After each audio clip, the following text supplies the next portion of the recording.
Shalom, sisters of Israel. My name is Sister Jemima of the House of Jacob. Thank you for joining me at www.fruitfulpossession.org. So, whether you're going to school to be a teacher's assistant, a teacher, a lead teacher, or director, or you're planning on working or starting your own daycare center and you want to learn more about early childhood education, this may be a good start for you to begin your journey in this profession.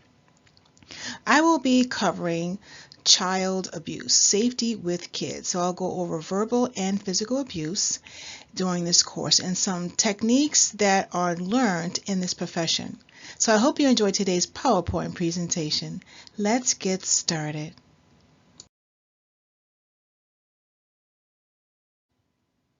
This is for educational purposes only. We are not affiliated with any other organization.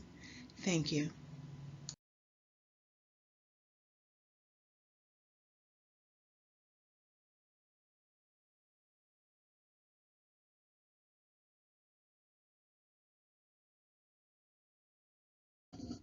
Mark chapter 3, verses 33 through 35. And he answered them, saying, Who is my mother or my brethren? And he looked round about on them which sat about him, and said, Behold, my mother and my brethren. For whosoever shall do the will of God, the same is my brother, and my sister, and mother.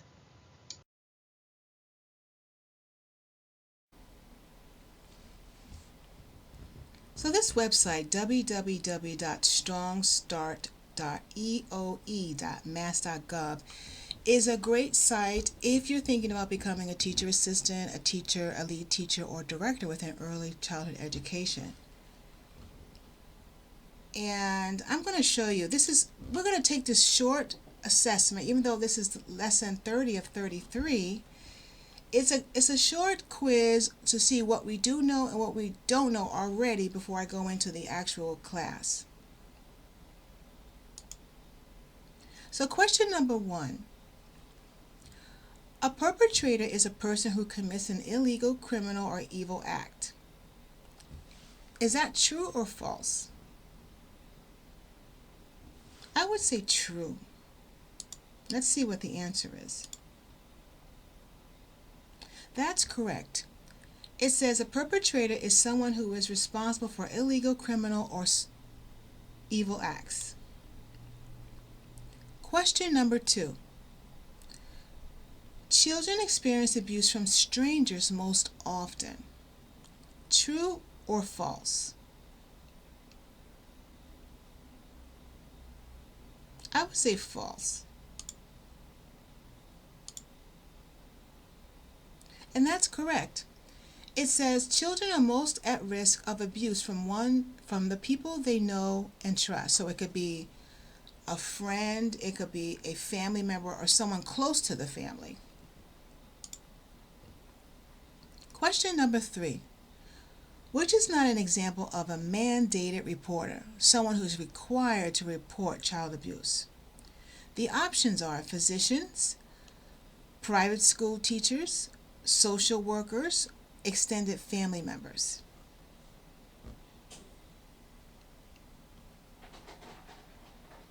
I would say extended family members.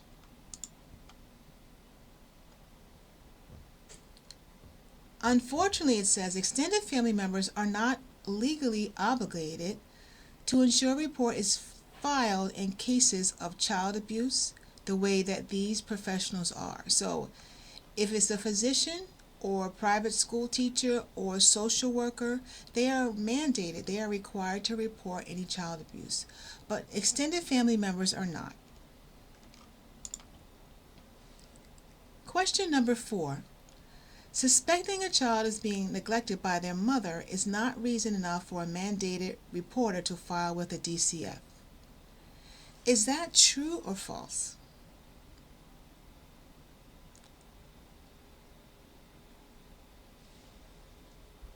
Suspecting a child is being neglected by their mother or father, it could be a father too, or whoever their primary caregiver is, but they're just giving an example here. Suspecting a child is being neglected by their mother, or it could be a guardian or a father or whoever is the, you know, sole person that's taking care of them, is not reason enough for a mandated reporter to file with the DCF. I would say false. That's correct. A mandated reporter should file a report with the DCF if they suspect a child is being neglected by whomever it is. Question number 5. It cannot be considered neglect if the child has not sustained any injuries. So this question is saying if you don't see any physical injuries, it's saying it cannot be considered neglect. So it's asking you, is this a true question or a false question? I would say false. And that's correct. False. Injury is not a necessary component of neglect. Which of the following is not a form of neglect? Technological neglect, medical neglect, educational neglect.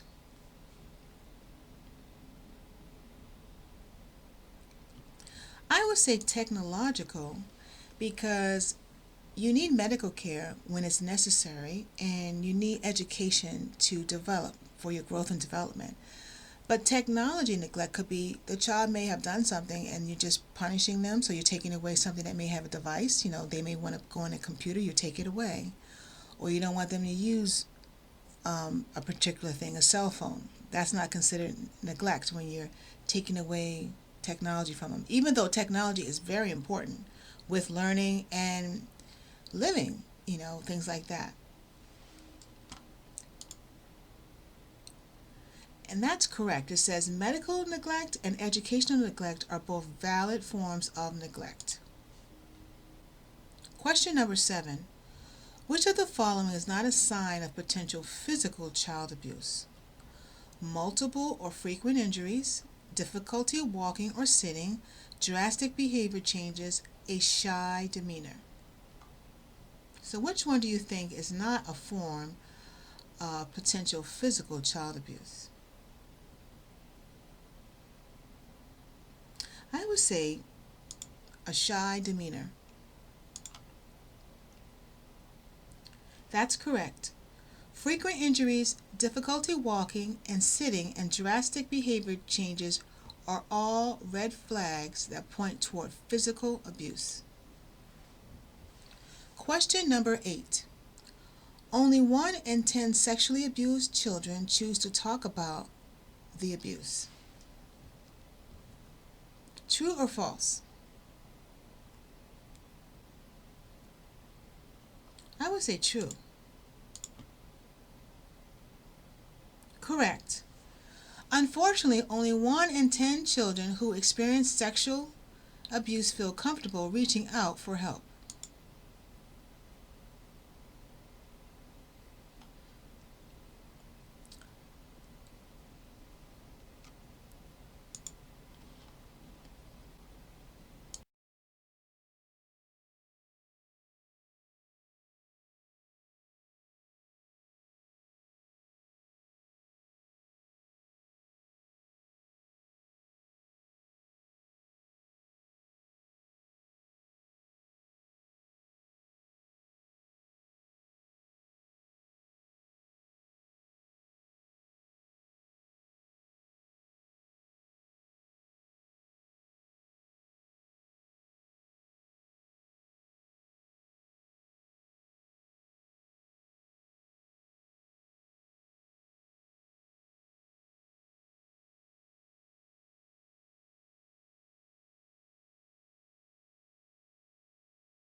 So this website, www.strongstart.eoe.mass.gov, is a great site if you're thinking about becoming a teacher assistant, a teacher, a lead teacher, or director within early childhood education.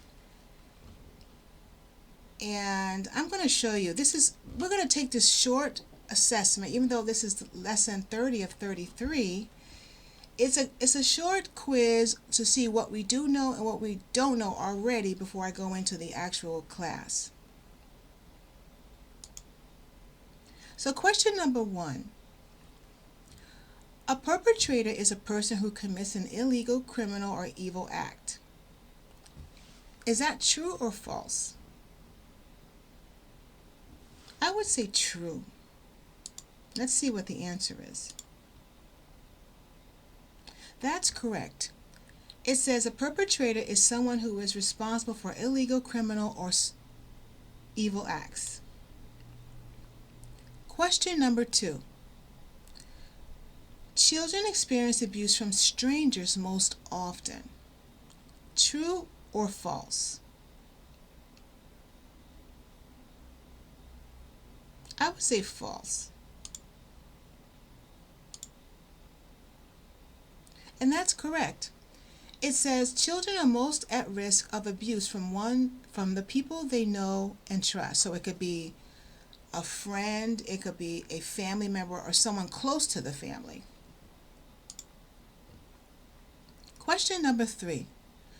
Which is not an example of a mandated reporter, someone who's required to report child abuse?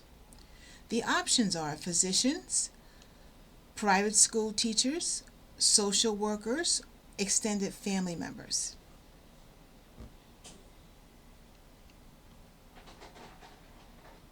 I would say extended family members.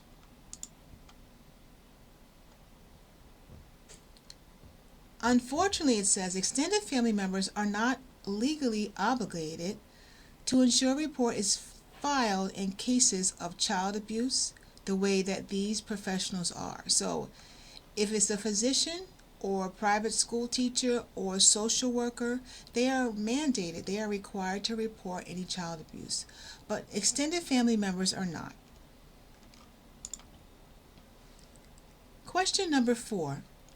Suspecting a child is being neglected by their mother is not reason enough for a mandated reporter to file with the DCF. Is that true or false?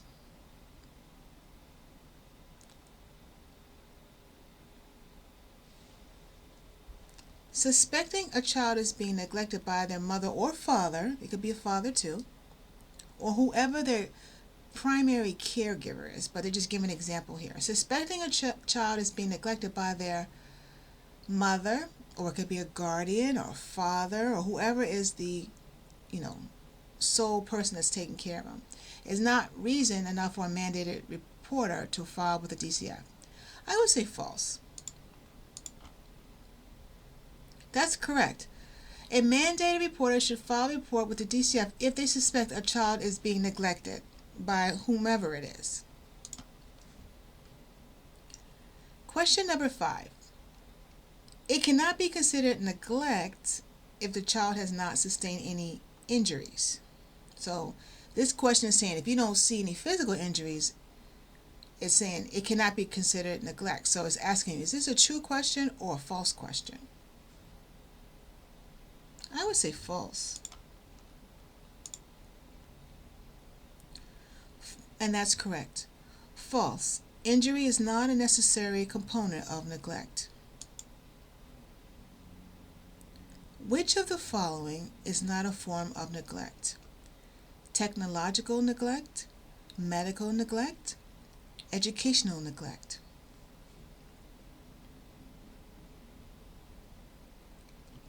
I would say technological because you need medical care when it's necessary and you need education to develop for your growth and development. But technology neglect could be the child may have done something and you're just punishing them, so you're taking away something that may have a device. They may want to go on a computer, you take it away. Or you don't want them to use a particular thing, a cell phone. That's not considered neglect when you're taking away technology from them, even though technology is very important with learning and living, things like that. And that's correct. It says medical neglect and educational neglect are both valid forms of neglect. Question number 7. Which of the following is not a sign of potential physical child abuse? Multiple or frequent injuries, difficulty walking or sitting, drastic behavior changes, a shy demeanor. So which one do you think is not a form of potential physical child abuse? I would say a shy demeanor. That's correct. Frequent injuries, difficulty walking and sitting, and drastic behavior changes are all red flags that point toward physical abuse. Question number 8. Only 1 in 10 sexually abused children choose to talk about the abuse. True or false? I would say true. Correct. Unfortunately, only 1 in 10 children who experience sexual abuse feel comfortable reaching out for help.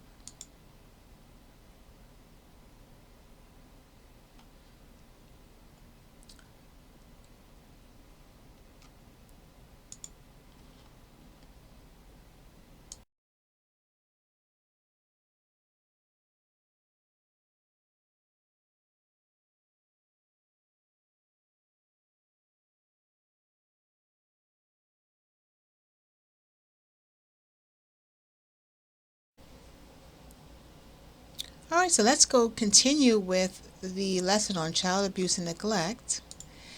And the course overview, we're going to go over some things that you will learn in this course.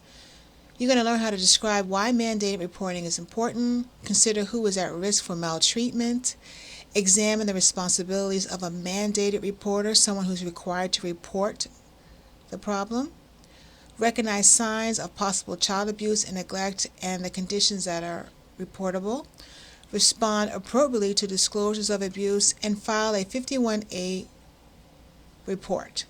These are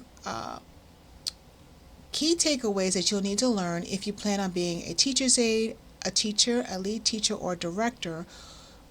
You're planning on working in a early childhood education center, and you may be wanting to start your own business one day after you're working with someone.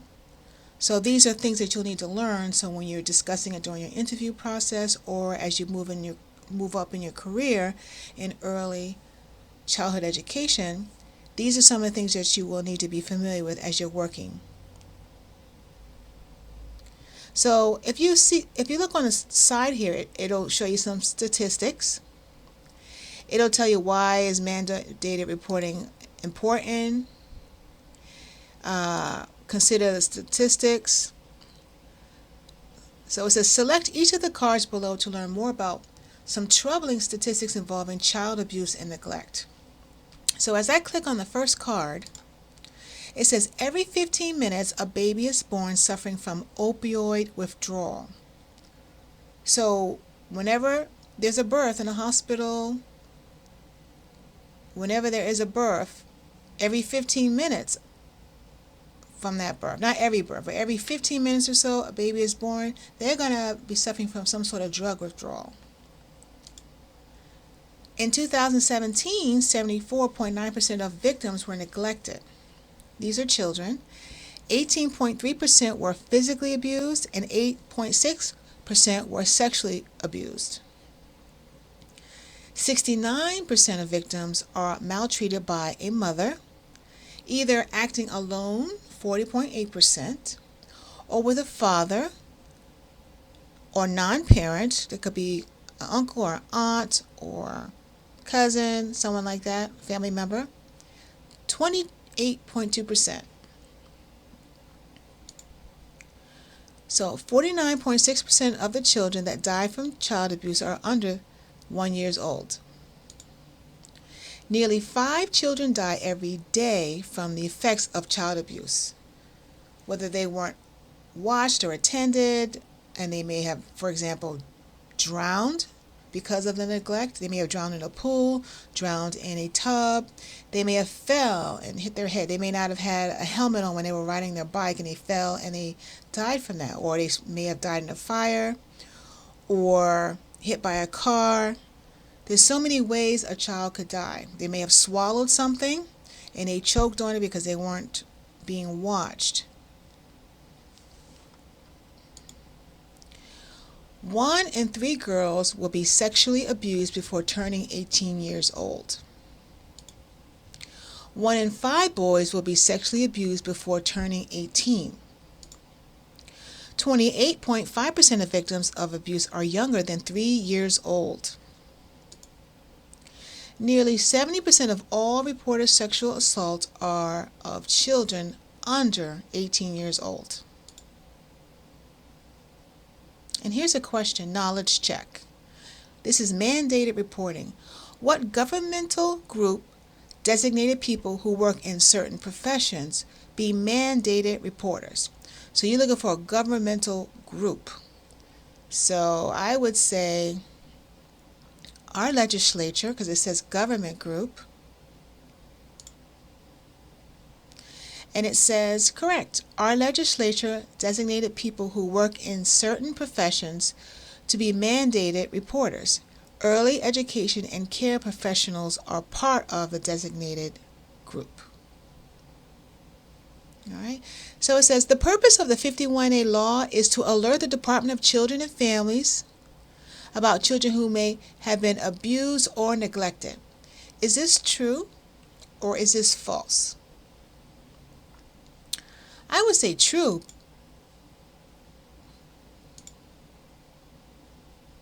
Correct.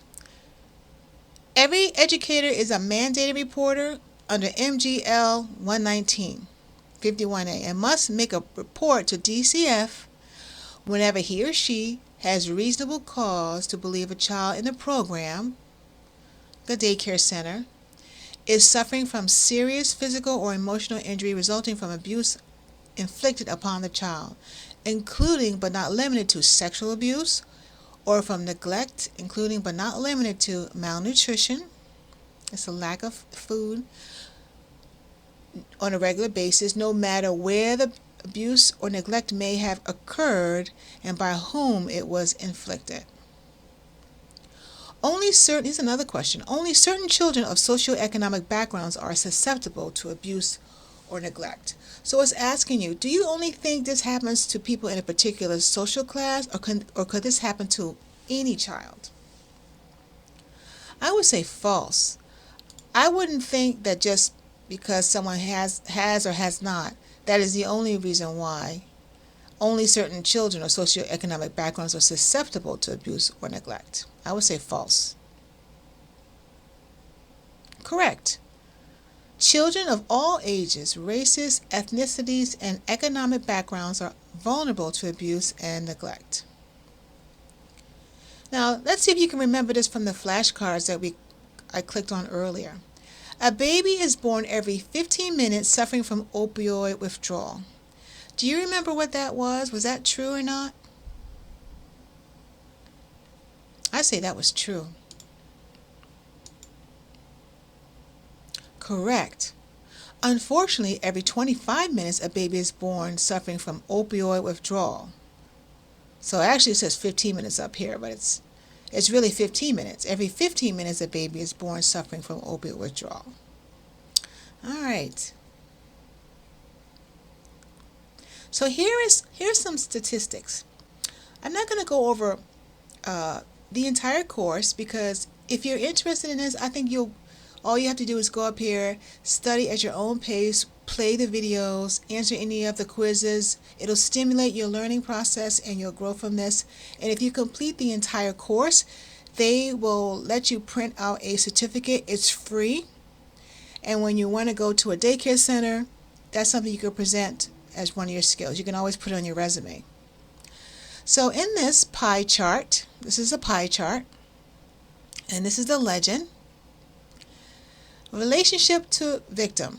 Children are at the greatest risk of abuse and neglect by the people they know and trust. So it's showing you here. When you see this color, 84%, right? And the topic was children are at the greatest, the highlight was children are at the greatest risk of abuse and neglect by the people they know and trust. So 84% of the people that they know and trust are their parents, alone or together. So whether the family is, the parents are together or they're separated, most of the risk is falling within the parents. And then 9% are other people or unknown. And then unmarried partner of parent is 3%. And then other relative is 5%. So this is a video you can play. It's very helpful regarding a quick video that explores topics of child abuse and child neglect through a EEC lens. So this is very helpful if you want to play that on your own, and there's a transcript of the discussion.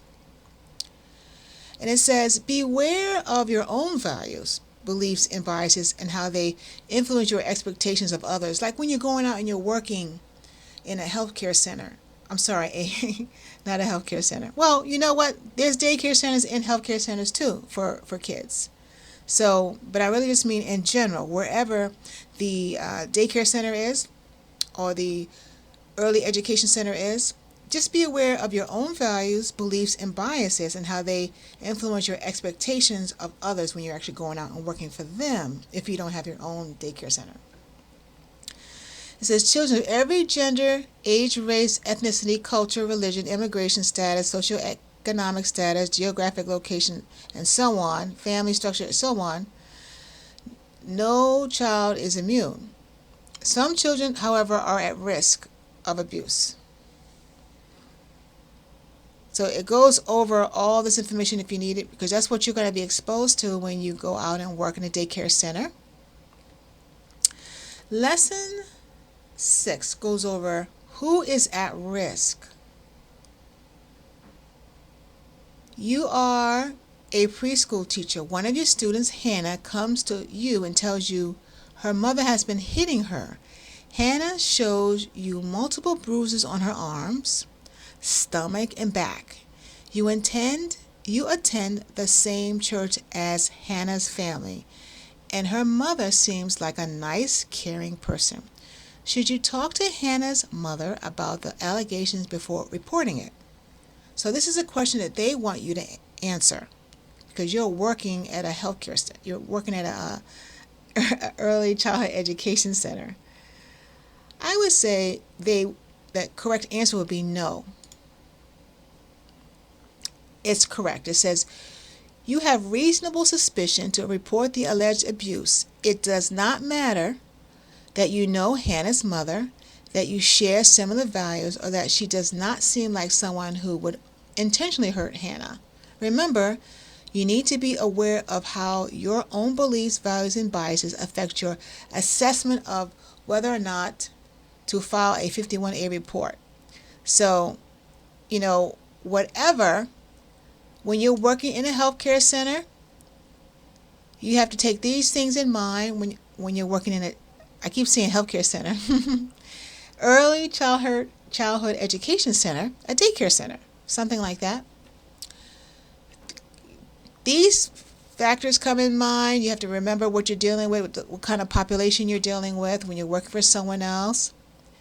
You have to remember all of this in mind when you are working in a healthcare center.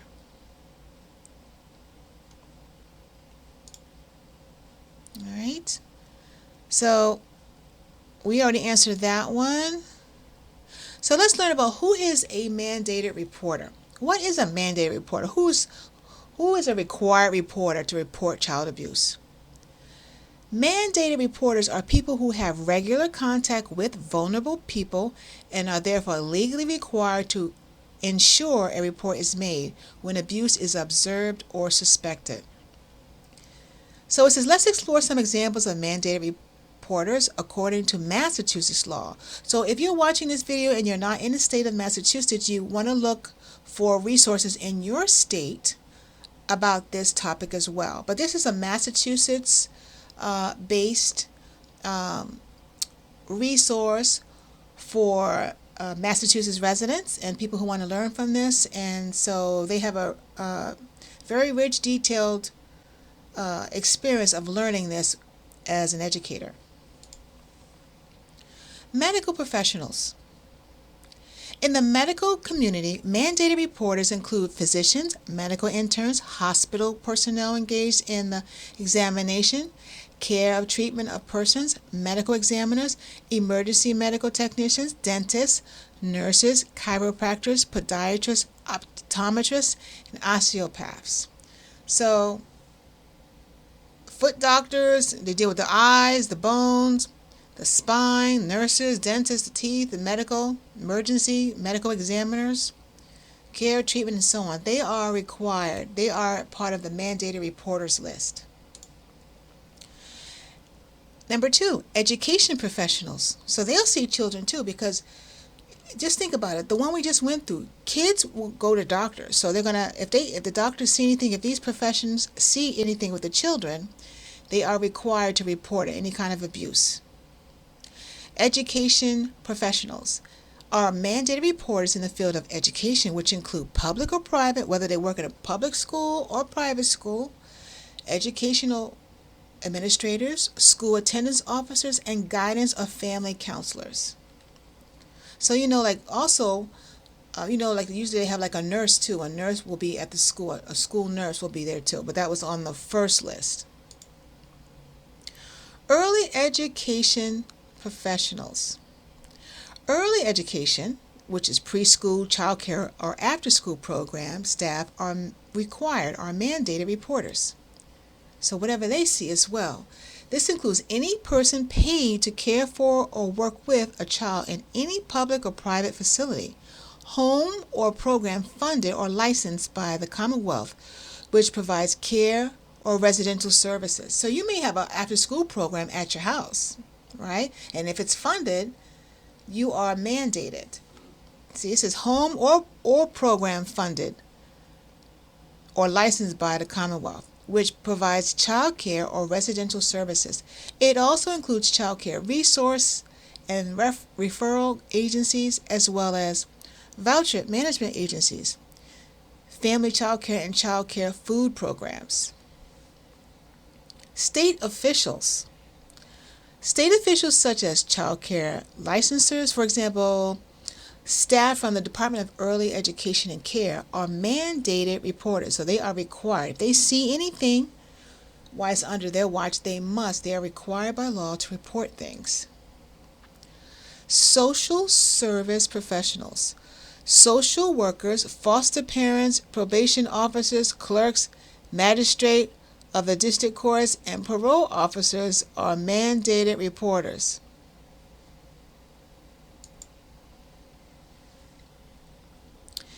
Emergency services professionals. Emergency service providers such as firefighters and police officers are mandated reporters. Mental health professionals. Mandated reporters in the field of mental health include psychiatrists, psychologists, and clinical social workers, drug and alcoholism counselors, and allied mental health and licensed human services professionals. So you may not be a teacher assistant or a teacher or lead teacher or a director of an early childhood education center. You may be one of these. You may be someone that's falling into these categories as a mandated reporter, and you wanted to go on this site to learn more about it because you see children, for certain types of care, medical, education reasons, or mental health. You might be seeing it in your career, and you may wanted to explore this site. Religious professionals. Clergy members, including ordained or licensed leaders of any church or religious body, persons performing official duties on behalf of a child or religious body, or persons employed by a religious body to supervise, educate, coach, train, or counsel a child on a regular basis are also mandated reporters. So they are required to report child abuse. Okay, and it goes over, if you wanted to learn more about it, you can go to this website and so on and so forth. And here's another list here. Here's another pie chart of statistics on the distribution of reports sourced by profession. So when they do have to report, no matter if they're in the medical field, mental health, social services, legal, law enforcement, child care, education, these are the percentages based on the profession, what the percentage of reporting based on the particular area. So 29%, there's two of them, there's pretty much tied. 29% of the reporting, the mandated reporting, has been, the 51A forms, 51A reports have been filed by legal law enforcement or child care education. So if you work in a daycare center, that's where it's coming from, or some sort of school for children, they're going to be filing the most of the 51A reports that they see. And then 18% are from social services, like a social worker. Then mental health is 9%, and medical, when they go to the doctor for something, or the dentist, something like that, 15%. At the doctor, they may see broken bones or bruises. They may see things like that easily. It could be in any of these professions they may see something. Okay, duties and protection of a mandated reporter. So it says Massachusetts State Child Fatality Review Team requires filing a 51A report on any unexplained infant or child death. So sometimes a child will die from sudden unexpected infant death syndrome, which is, the baby may have been turned on their belly, or they just suddenly just don't stop breathing. That's something different. But, if they just die of an unexplained infant or child death, they need to file this, requires a 51A report as well. And this goes into it. It says, this is going into the law, and pretty much it's saying, let me just cut it. They have reasonable cause to believe a child currently under the age of 18 years of age is suffering from one or more of the following reportable conditions. So this is what they want you to go into. So it's one or more of these particular items. Neglect, including malnutrition, physical or emotional injury resulting from abuse inflicted upon a child which causes harm or substantial risk of harm to the child's health, or welfare, including sexual abuse. Physical dependency upon an addictive drug at birth, being a sexually exploited child, being a human trafficking victim. A mandated reporter may, in addition to filing the DCF, can contact the local law enforcement authorities and or child advocate about the suspected abuse or neglect. So these are sensitive topics, but it's needed to be, it's something that needs to be reviewed if you want to learn more about it. It will help you understand this more if you're going into this career, or you're one of the mandated reporters. They may require you to go on a site like this to learn more about it. It says the Department of Early Education and Care has its own requirements regarding the responsibilities of staff and licensed programs. So this is with the programs in early education and care. And those are: any form of abuse or neglect of children while in care is strictly prohibited. So this is for like the early childhood education centers, for example. So they prohibit any kind of form of abuse or neglect. The licensee and all educators must operate the program in ways that protect children from abuse or neglect. Educators are responsible for abuse and neglect if the educator admits to causing the abuse or neglect, the educator is convicted of the abuse or neglect in a criminal proceeding, the Department of Early Education and Care determines, based upon its own investigation or an investigation conducted by the Department of Children and Families subsequent to report filed by MGLC, and so on. So it goes on to that. Every educator is a mandated reporter, and it goes into what they need to do. It says no matter where the abuse or neglect may have occurred and by whom it was inflicted, it's got to be reported. The licensee must notify the Department of Early Education and Care immediately after filing or learning that a 51A report has been filed alleging abuse or neglect of a child while in the care of the program or during a program-related activity, if they're going on a field trip or something like that. And then finally, the licensee must notify the Department of Early Education and Care immediately upon learning that a report has been filed naming an educator or person regularly on the second care premises, including household members and family child care, an alleged perpetrator of abuse or neglect of any child. All right, so you can go on and read over all this on your own. Let me see what else I can get for you. Examine the responsibilities of a mandated reporter. You can go into that. Let me click on that. What is the responsibility? So let's see. We went into that. Okay, we went over here.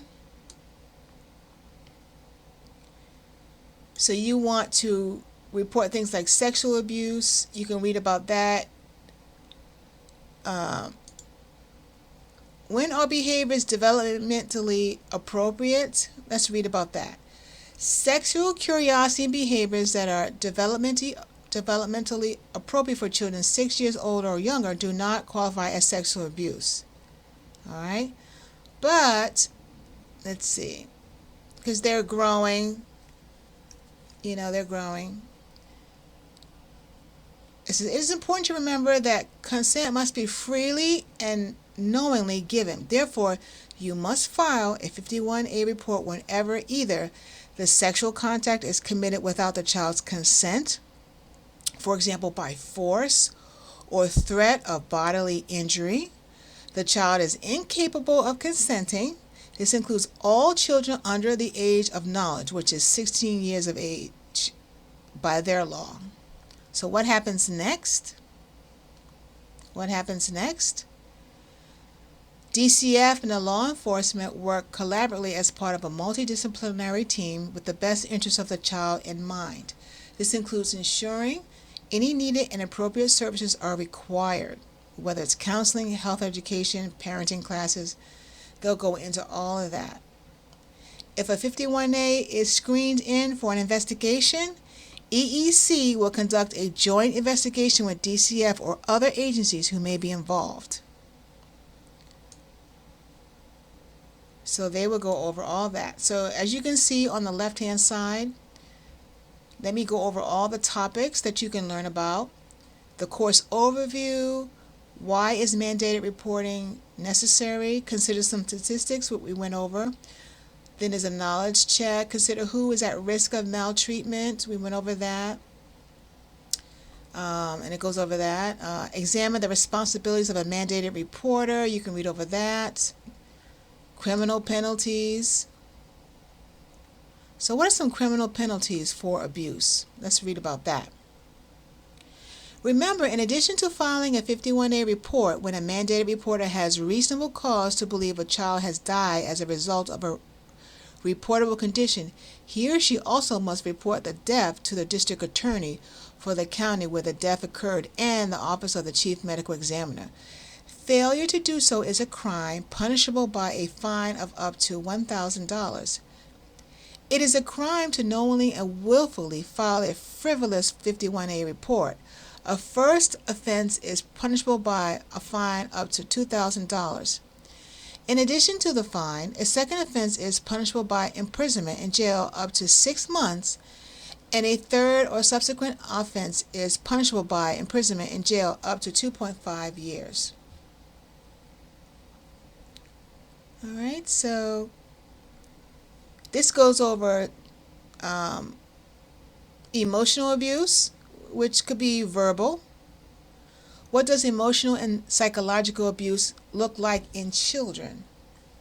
So if you're one of those mandated reporters in those different professions like a social worker, someone in the healthcare field, a teacher, someone like that, you're working in an early childhood education center, an after-school program, someone like that, a lawyer, someone in the legal department.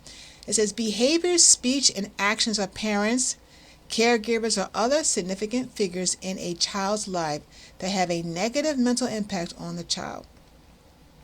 Depending on the nature of the abuse tactic, it can also be referred to as child neglect.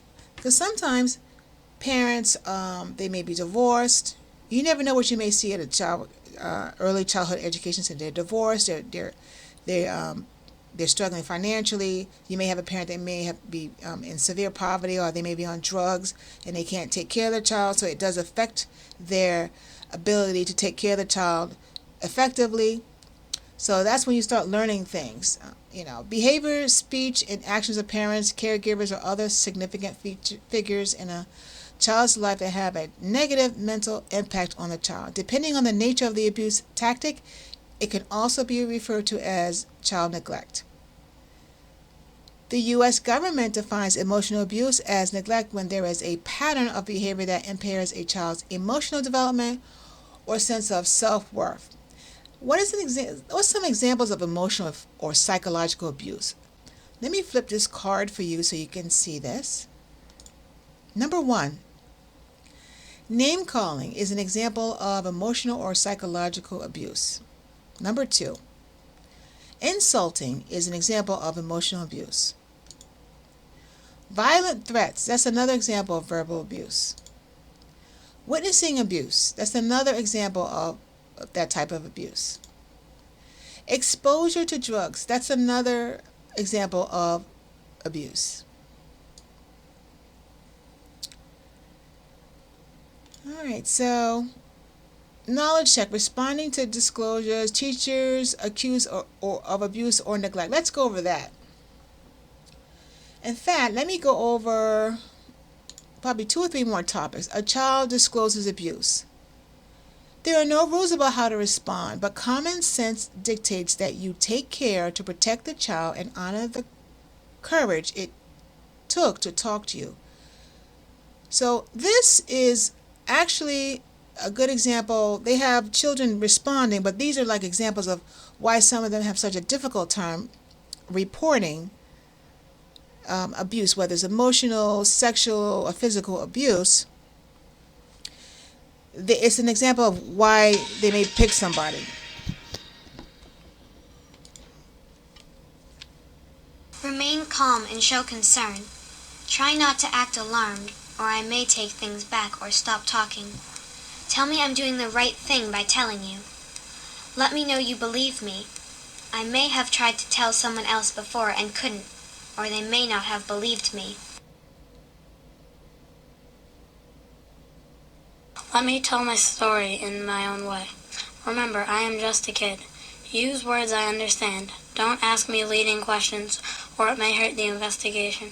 If I tell you, my dad hurt me, ask me, how did your dad hurt you? Not, did your dad touch you in a private part? Don't make me tell other people what I told you. I chose you to tell my biggest secret. I chose you to help me. You can tell other people who need to know what I said. I shouldn't have to keep repeating my story. Let me know what happened is not my fault. Tell me that what I have told you doesn't change how you feel about me. I may be confused about how I feel about the person who did this. That person might be someone I know and love, even though they hurt me. I also may be confused about how I feel about other family members who did not protect me. Don't promise to keep this a secret, even if I ask you to.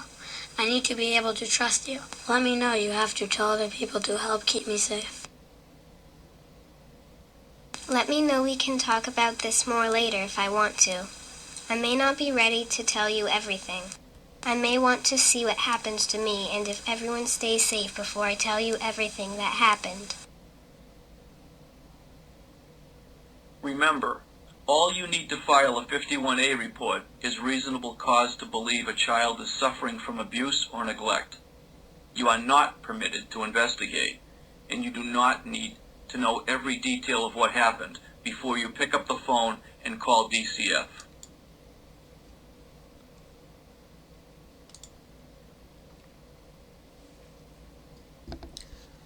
So it says only 1 in 10 sexually abused children talk about the abuse, and that's why those are examples. Research shows that most victims of child sexual abuse report the crimes months or years after the abuse occurred, if at all. And a lot of times they won't do it because they think they have a fear of being harmed by the accuser or embarrassed or not believed. It also is common for children to take back a disclosure of sexual abuse. They might report it at first, and then they say, oh, no, it didn't happen, because they are afraid, and subsequently deny being abused because they don't want to harm the person who did the accusing, or maybe it's a family member most of the time, or a friend, and they are just afraid of the ridicule and embarrassment and so on. Reasons. These are some of the reasons children do not disclose. So I'm sure they did a survey on this, and this is what they got. And you'll learn this if you're going to go into early childhood education, or you may be a pediatrician or pediatric nurse. And you may see children like this, or a teacher, or someone in the healthcare field, or another field, and you may be running a daycare program or after-school program. Reasons children do not disclose. These are some of the reasons. Threats of bodily harm to them or someone important to them. So they might be thinking they're going to be persecuted or harmed by the person who accused them, or that accuser's the perpetrator's family or friends. Fear of being removed from their home or their family breaking up because of what they have reported. Fear of not being believed. Fear of being blamed or getting in trouble. Feelings of shame, guilt, or embarrassment. Fear of losing attention or items being given to them. Acting on pressure from someone to deny the abuse. Being too young to comprehend the significance of the abuse. These are some of the reasons why this goes on.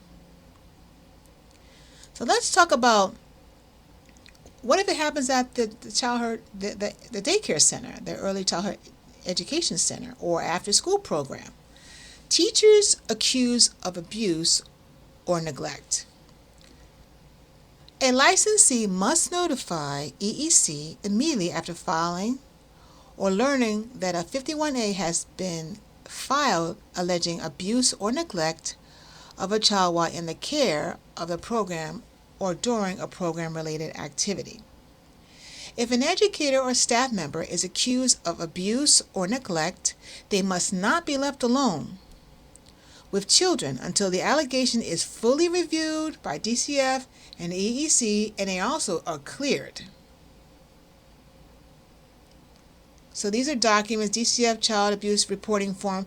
If you click on this button, you can get a form from the DCF on reporting child abuse. Reporting child abuse and neglect, there's a document for that you can click on and download. And this is a knowledge-based quiz that you can take. So let's talk about the form itself. 51A report, if you're working in these type of settings. A mandated reporter must file a 51A report whenever you know about or suspect, even if you suspect it, child abuse, neglect, or exploitation. Like if you see all these bruises, they have difficulty sitting down and up, all of a sudden they look severely malnutritioned, things like that. It is important to note that without your report, the maltreatment may continue. So if you see something like this, and you're working in these settings, and you don't report it, you don't snitch, fill out a report, you don't report it, and you're working in a setting like this, this can lead to it continuing more and more, and then more children will be harmed because no one's reporting it. Here is the information you need in order to make a report. And there's 4 tabs here. One's file, call, mail report, or report contents. So if you file one, it says, how quickly should I file? You are required to file an oral report immediately. So you must pick up the phone or go to someone and tell them immediately you think that a child is being abused. Then follow up with a written report within 48 hours. So verbally, report it to your superior. Then follow up with a written documentation of it within 48 hours. It says, why do I call to file my oral report? So when you do it verbally, it says, during business hours, call the local area office covering the city or town where the child lives. During evenings, weekends, and holidays, call the statewide Child at Risk hotline at 1-800-792-5200. This is in Massachusetts. Now, the written report. Mail or fax your report to the local area office covering the city or town where the child is living. The form for filing this written report can be obtained from the area office or downloaded from the DCF website at mass.gov/DCF, or whatever state that you're living in and you want to learn more about it. They have resources for your state where you can learn about this as well. Report content. So what kind of things are you going to put in the report? So what are you going to put in the written document? It says, don't worry if you don't have all the information, because sometimes you won't, because things may happen so fast and you're just trying to make sure you give the verbal report and then do a written report, and you may not have everything, but you did the right thing by reporting it lawfully. File with the information you do know of. The following 10 items in your report. So if you can get this in here, the name and address of the child, the child's age, the gender, male or female, the nature and extent of the child's injuries, abuse, maltreatment, the circumstances under which you became aware of the child's injuries, abuse, maltreatment, or neglect, whatever action, if any, was taken to treat, shelter, or otherwise assist the child. Name of persons making the report. Other information that may be helpful in establishing cause of injury. Identify the person responsible for the neglect or injuries. Other information that may be required by DCF, such as primary language spoken by the child and family. So when you file this report, sometimes things may your actions may help the family. It will help the child. If it's needed, it will help the child. So it says, for answers to more questions about the 51A report, you can click on this right here, and then you can get more information on that. Okay. So a final note, that's just a question. It just tells you, there's another questionnaire, another quiz that you can follow. So as I go down, these are handouts, resources, free resources that you can click on and download about child abuse and neglect reporting, a guide for mandated reporters, recognizing child abuse and neglect signs and symptoms. So I hope you enjoyed today's class on child abuse and neglect. These are topics that are very helpful to individuals within this profession. It could be a learning tool as you start a healthcare center, or you're working for a healthcare center or an after-school program, or you just happen to be in a profession. You're a teacher, or you are a healthcare worker, or someone like that. These are, and you deal with the pediatric sector, the children in the community. These are things, you may work in another establishment as well. These are things that you will, you may feel is helpful to your career. It may not be required of your job, but if you want to learn more about this, you can go on sites like this.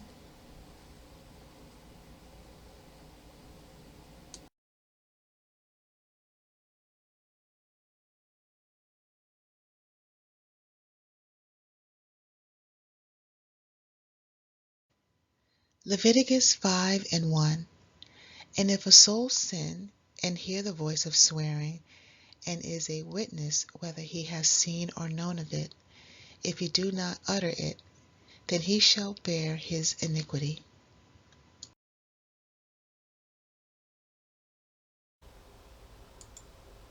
A white Greensboro, North Carolina woman is charged with assaulting 2 black kids in an apartment complex swimming pool. 62-year-old Kimberly Jennings, property manager of Sagefield Garden Apartments, is charged with 2 counts of simple assault on a child under 12. The incident was caught on the apartment complex's security camera. Jennings is seen here hitting and pouring drinks on the kids. What in the world? Roll the video. You see the two kids playing right there at the bottom of the pool, and all of a sudden Jennings walks over and for some reason literally begins to pour drinks all over them. Joining me right now is the attorney representing the family, Jason L. Keith. He's joined by Jace Uri, one of the kids, 11-year-old Jace. Glad to have both of you here. So first, Jace, what happened? What were y'all doing? Why? What was the conversation? Why did this woman just come over and pour drinks on y'all? Tell them what happened, Jace. Roland, first of all, we'd like to thank you for allowing us to be on the show to bring awareness to this. Jace, tell Roland what happened with that young lady, with the lady. She had hit my sister over a month ago, and Speak up. She had hit my sister over half a month ago, and it was like 2 weeks after that happened, and I had came back. Well, it was the same day she had hit her. I had did something about it after I got her loose from her trapping her in there on that day. And then we went back after the day. Well, Roland, let me help him. He's a little nervous. Go ahead. Jace was visiting the pool. It was a hot day. It was one of the hottest days it was one of the heat streaks in the United States. And him and his sister were visiting the pool. And Kim Jennings is an apartment manager. And apparently she had an issue with him coming to the pool. It wasn't just Jace. There were other kids there as well. They had a prior run-in at some point with Miss Jennings, and it was alleged that she had assaulted his sister, Jayla, once before, and also used racial slurs in reference to Jayla and Jace. The second occasion that was video, which is why it has gone viral, Jace was simply visiting the pool, and something happened regarding his sister, and I think he addressed it regarding Miss Kim Jennings. And you see how she visibly assaulted him viciously, unprovoked, by throwing and pouring soda in his face multiple times and smacking him 2 times in the face with the soda can and the soda bottle. And if you look at the way Jace responded by doing nothing, because in terms of talking to Jace, he informed me that she's an adult and he's a kid, and that he didn't feel like he could do anything about it. Jace and his sister, do they stay at that apartment? They don't. They stay in the apartment directly across the street. And so they are there. They're friends, correct? Correct. And people are allowed to invite friends over to the pool. Correct. So what I'm trying to understand is, are y'all the only black kids playing there? Was she targeting the two of you? no. Were y'all the only black kids there? No. My friend King was the one who invited us over here. So, what has been the response so far from the apartment complex? Well, Roland, they have tried to distance themselves as much as possible. There are some legal strategies that we have in play. Ben Crump is involved in the case, Harry Daniels out of Atlanta, and myself. And we've had some communication correspondence with them. But they've tried to distance themselves, in my opinion, as much as they could. As you know, Ms. Jennings was arrested. She came back and on behalf of the apartment issued a formal apology for what occurred. Of course, you know, Roland, that apology is not enough. When you talk to Jace, he's a shy, regular 11-year-old kid, but he is terrified about what happened. How he reacted and how he responded to that 60-year-old white lady pouring soda in his face, assaulting him with the bottle multiple times, hitting him in his face, just disrespecting him and degrading him to the point to where all he could do is wipe the soda out of his eyes and tell his sister to come on and walk away and go tell his mother is offensive. So we hope and we plan to hold that apartment complex accountable for what happened.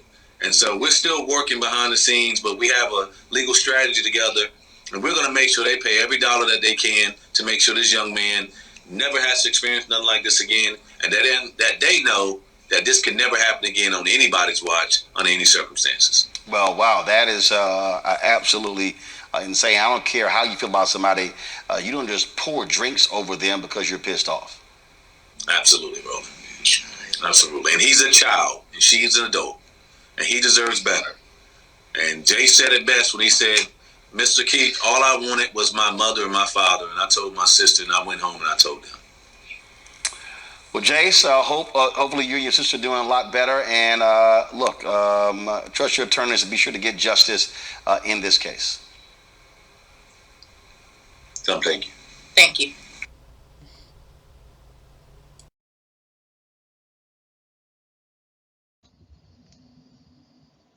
Let's take a look at this video.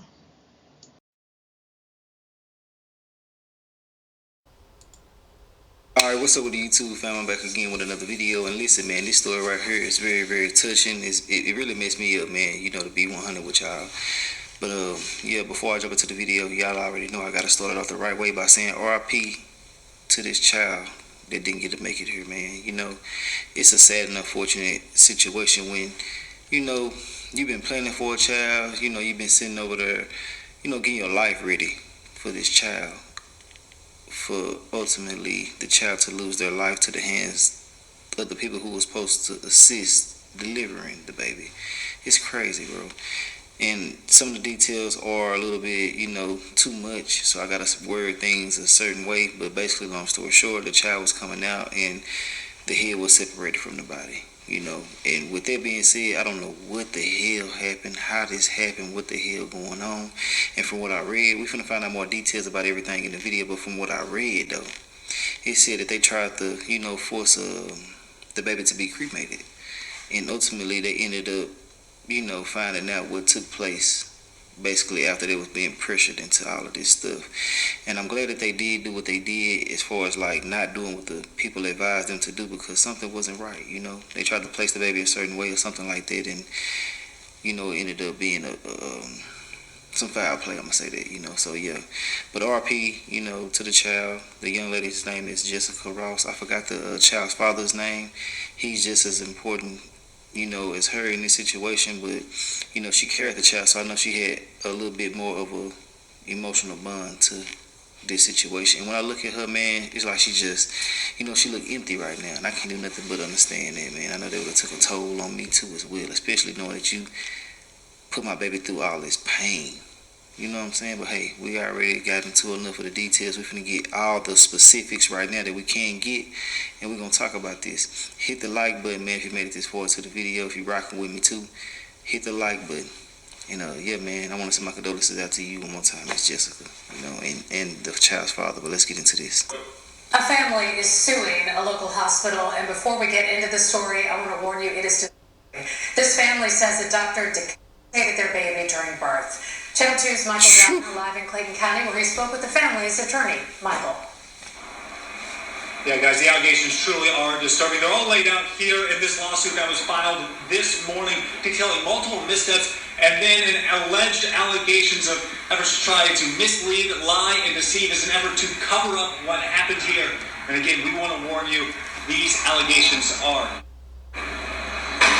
One more thing I gotta let y'all know, it happened in Clayton County Hospital, Riverdale, Georgia, July 9th, 2023. And yeah, just want to get a little bit more details. I don't know if they're finna give them to y'all now, but I want y'all to know those before we move forward. Let's go. It was supposed to be a day of joy.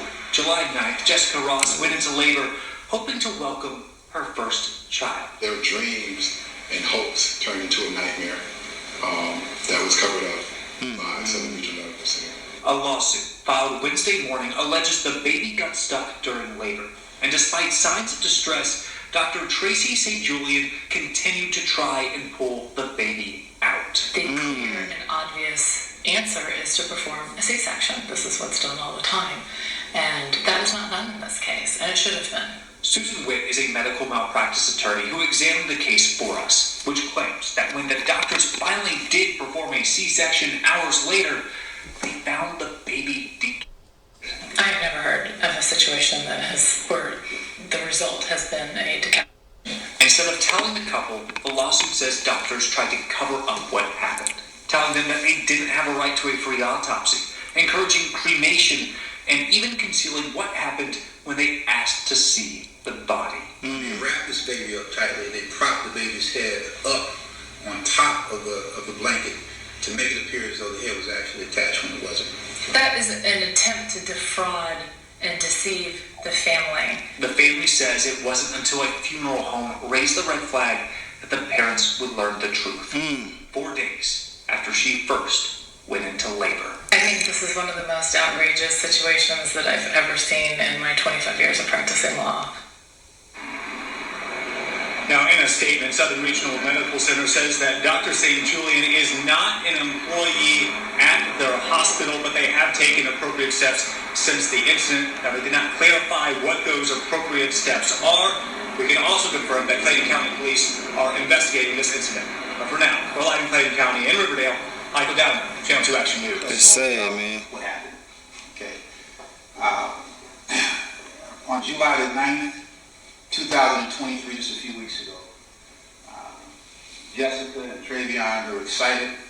She was 37 weeks pregnant at that time, and they were really, really looking forward to the delivery of their firstborn child. Her water broke at about 10 o'clock in the morning on the 9th. Appropriately, she went over to labor and delivery over to Southern Regional. They admitted her and put her on an IV and gave her some medicine to basically progress the delivery.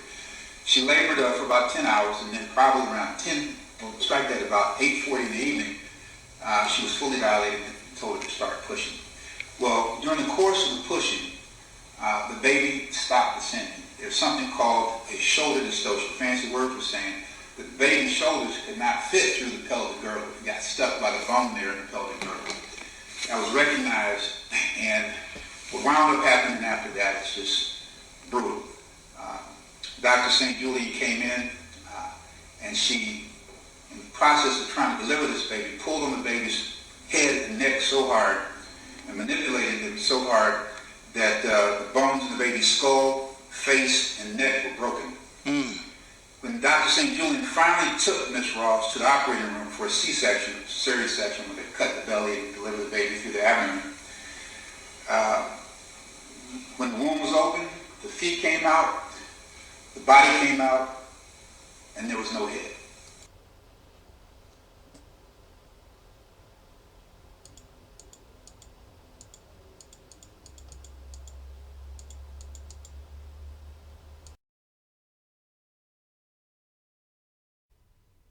Home economics.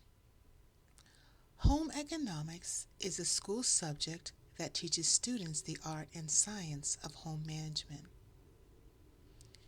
It covers topics such as cooking, taxes, child care, design mindfulness, food sustainability, textile production, and environmental impact. Home economics aims to equip students with real and practical skills for personal finance, family management, and independent living. Home economics also helps students become critical consumers and mindful citizens.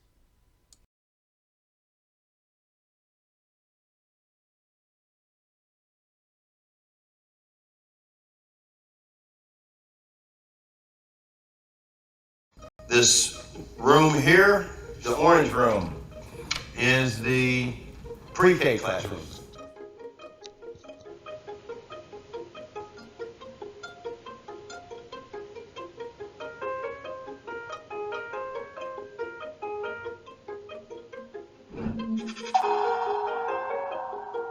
I was made a grandmother early, 16 years ago, and my son was still in high school. And at that time, it just wasn't really any resources out there. And so what I decided to do, I had a rental property that was just kind of sitting vacant. And after talking to several women, they were like, hey, just what's wrong, baby? And, just start make some money out the house instead of renting it out. So that's what I ended up doing. I had some ladies that I worked with, and they were telling me, they said, hey, I'll bring my kid, or I'll bring my grandkid. And I was like, okay. Then the word just started kind of getting around, and then people started calling like, well, hey, can you watch mine? And it just kind of took off from there.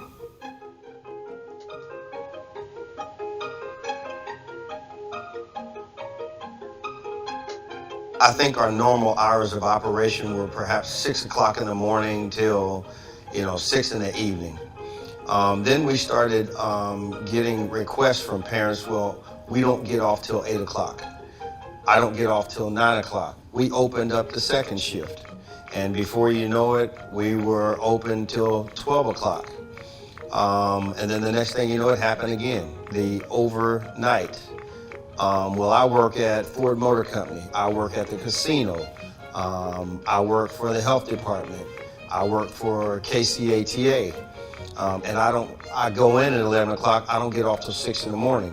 So I said to her, you know what we've got to do? We are here when a lot of others are closed. And so we are the only fully functioning 24-hour center, and we are here around the clock. Those areas back there are houses that will have little furniture in them, so when we're doing experimental labs, or they come home from school, or they come into the center from school, there'll be small sofas and chairs, comfortable chairs for them to kind of lounge in. KD Learning Academy has really made a huge difference in the community because they're not your standard 9-to-5 daycare. They offer overnight services, they offer weekend services, so they are making sure that they're serving the community that they are in. And it's really important to be accessible in that way because a lot of folks, especially in the urban core, don't have traditional 9-to-5 jobs. And one of the other things, too, that's most important, too, is to be able to employ more people. So currently we have approximately a staff of 22. At full capacity, we would have the ability to provide 60-plus jobs. So we hire people from the community, and we've got several of the same staff that we had when we started in 2012. As a family of color, we wanted our child to culturally experience, I guess, the equivalent of what you would get from an HBCU. So everyone at KD Learning Academy looks like her, they speak like her, they have a lot of the same upbringings. So it's very easy to feel comfortable there.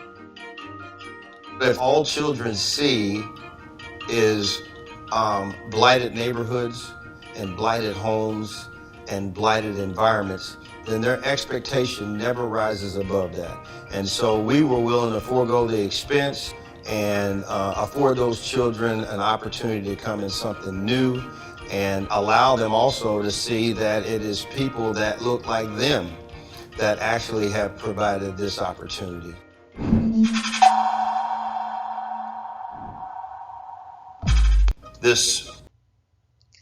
Please feel free to pause the video, relax, and resume at your own convenience. Thank you.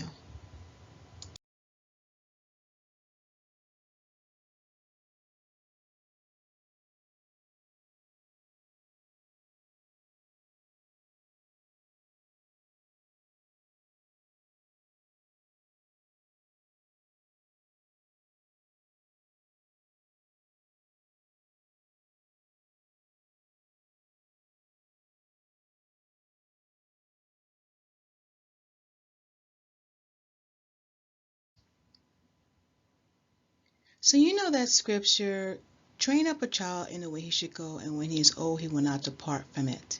And the steps of a good man are ordered by the Lord, and he delighteth in his way. You want to teach your children, whether you're going away, wherever you're going, when you're going out, wherever you're going, and by your example, they'll grow up and to become better parents than even you are.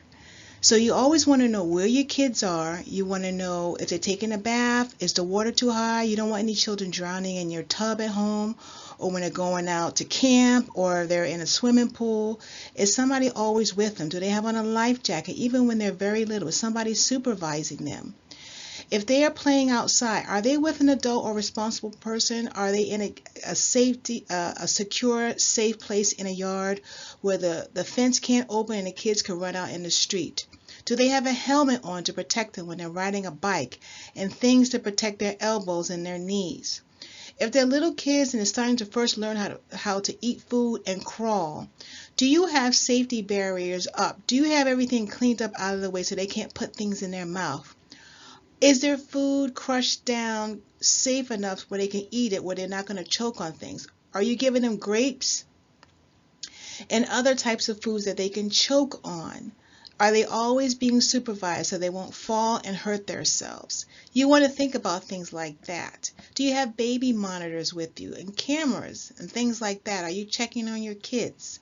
So you don't have to have children to be aware of this. You were a child at some point yourself and somebody was watching over you. How can you make it better for your children? Instead of blaming other people when something goes wrong, how can you get better at watching your children? You know the scripture about honor thy father and thy mother, that thy days may be long upon the earth. Let me read a scripture to you about honoring your father and your mother. It's in the book of Exodus, chapter 20. This is only one place of many places that you can find scriptures about honoring your father and your mother. Let's see, Exodus chapter 20. And what verse is that? It is verse 12, Exodus chapter 20, verse 12. Honor thy father and thy mother, that thy days may be long upon the land which the Lord thy God giveth thee. So when you have like a righteous mother, because I'm talking to the sisters, a righteous mother, an aunt, or a sister or a cousin, or even a friend that you proved in this truth with the scriptures, coming to you telling you, you know what, this can make it better. Put up some child safety features in your home or wherever you're going, or take some input from other people. Don't get offended when they're telling you that, you know, this can make it better. This can make it better. You don't want this to happen. Let's do this as a team to make it better. You'll be a better wife, too, to your husband when you're actually paying attention to things like that. And you'll be an example to other sisters who are getting ready to get married, who may get married one day, or little ones, or other wives. You'll be a better example when you're letting your light shine like this. And so there's a lot of scriptures about, you know, training up your children. And, you know, if you get stressed out, another thing too, if you're getting stressed out and your children are too much for you to bear, you need to communicate with other people. Have a team around you, have family around you, have a good support system around you. You know, don't put your hands on your children. And when you need a timeout, have them in a safe place. Put them in a playpen. Have them in a rocker. Put up the child safety gate. Clean up the room the best way you can. Keep things out of the way and let them play. And just still be able to see them. Sometimes you can have just a chair outside the room. Put up a little safety gate. Just let them play. Let them play when you're tired. But don't take out your frustrations on your children, because they're going to grow up.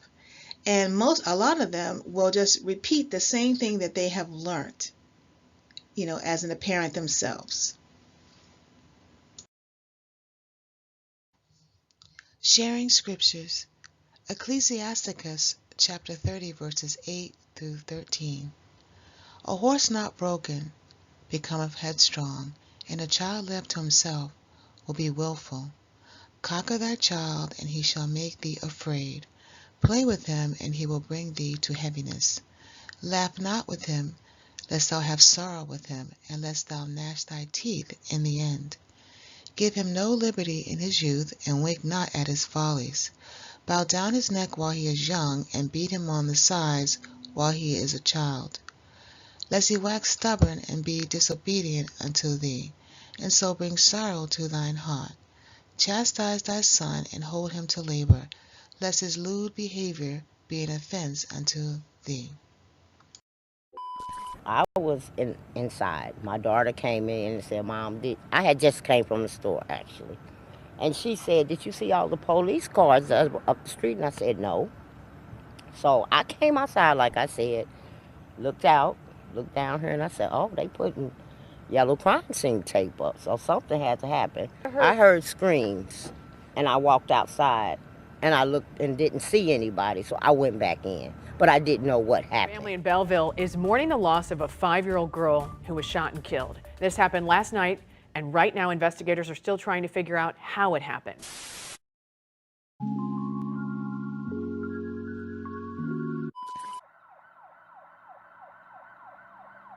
Just before 6:30 p.m. on August 7th, Belleville police were called to a home on South 88th Street for reports of a shooting. Upon arrival, they would learn that a young girl had been shot. Investigators were working to process just exactly what happened. You can see a bicycle and tricycle there in the yard. Police say the shooting happened at a home here on South 88th Street. They were called out there just after 6:30 last night. The victim was identified as 5-year-old Dariah Lathan, who was rushed to Memorial Hospital where she was sadly pronounced dead after suffering a gunshot wound to the face. As police headed to the scene, they noticed a vehicle speeding down West Main Street, eventually determining the vehicle was from the home where the shooting occurred. The Belleville Police Department is collaborating with the Child Death Investigation Task Force, the St. Clair County Coroner's Office, and the St. Clair County State's Attorney's Office to investigate the case. Sadly, Dariah was the second child victim of gun violence on that exact same day. Just 35 minutes away, a 7-year-old boy died after accidentally shooting himself in the head with a gun found inside of his grandfather's truck.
Let's take a look at this video.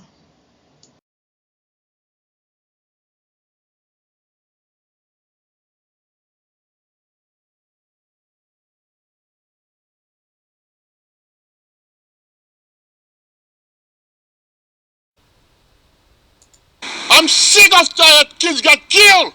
Outrage doesn't even begin to describe the emotions on Wood Ave in Hyde Park. They have no respect for life. After a 4-year-old boy was killed by a vehicle eyewitnesses say hit the child and kept going up the hill. I could hear the vehicle accelerating.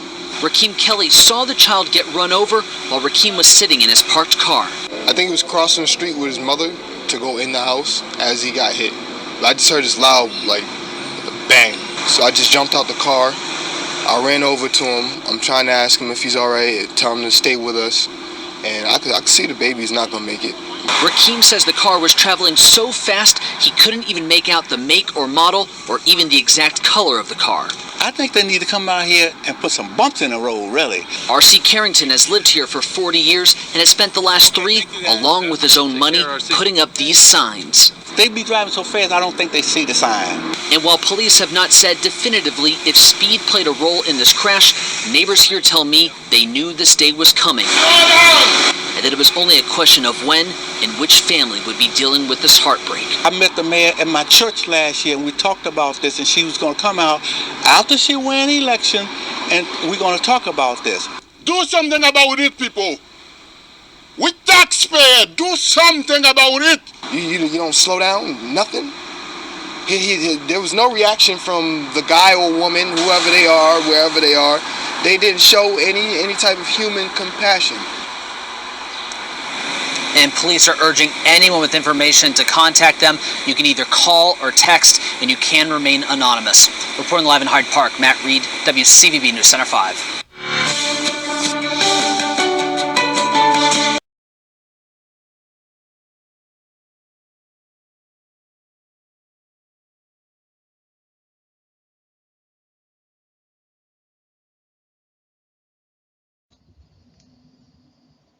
Let's take a look at this video. Tracked down. Police arresting the man accused of stealing a pickup truck in Dorchester with a baby inside. 7's Steve Cooper live in Boston with details on the arrest and the charges that man is now facing. Steve.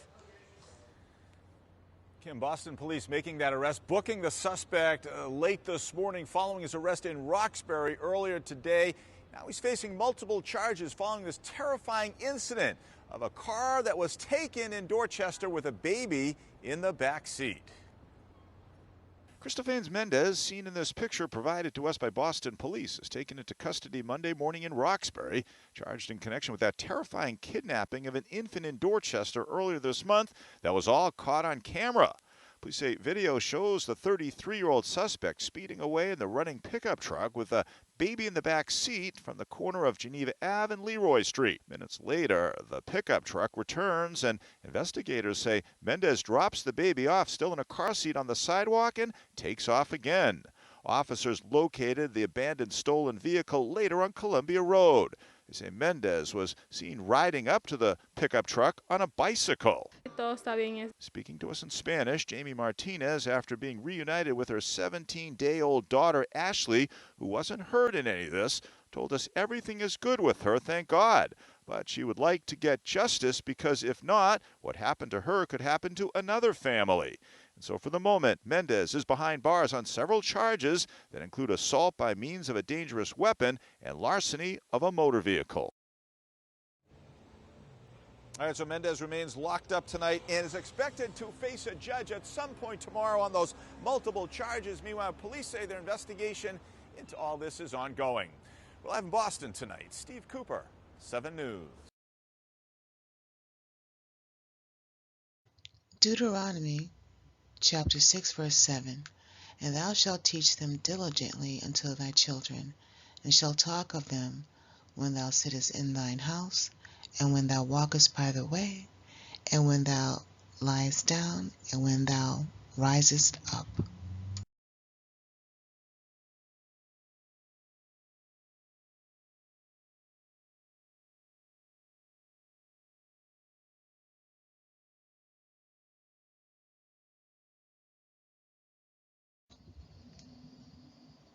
Let's take a look at this video.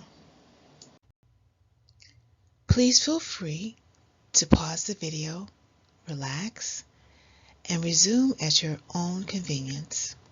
Thank you.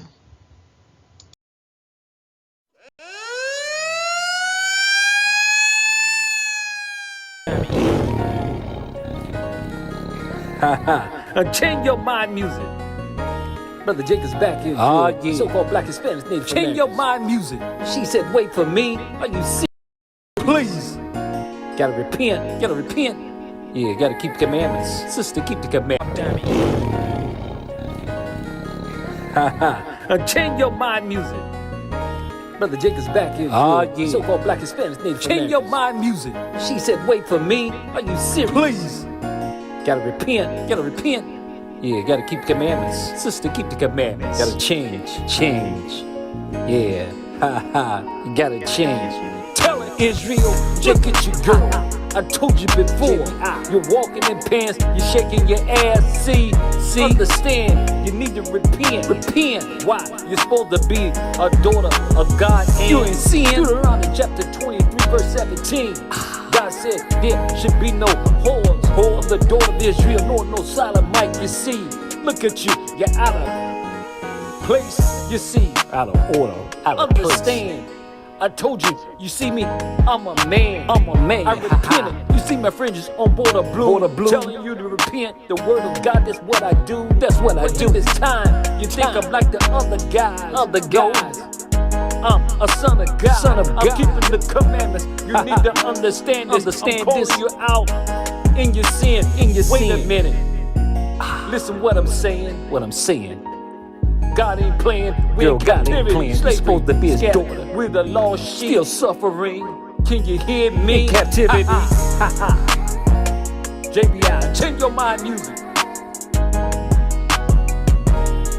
Ain't got time to wait for you. You're out of order. You need to change. Wait for me. Are you serious? Are you serious? You need to change. Change.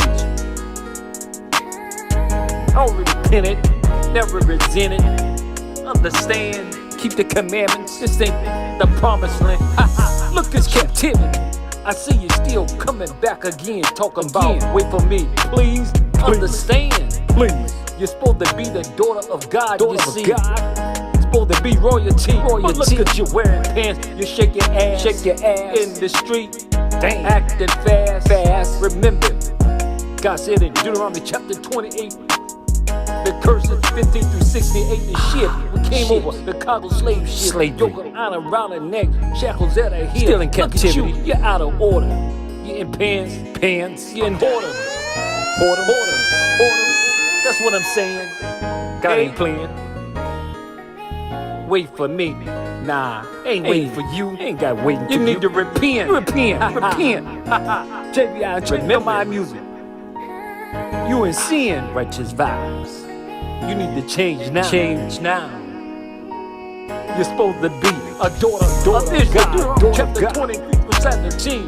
God said there be no whore of the daughter of Israel. No, a sodomite you see.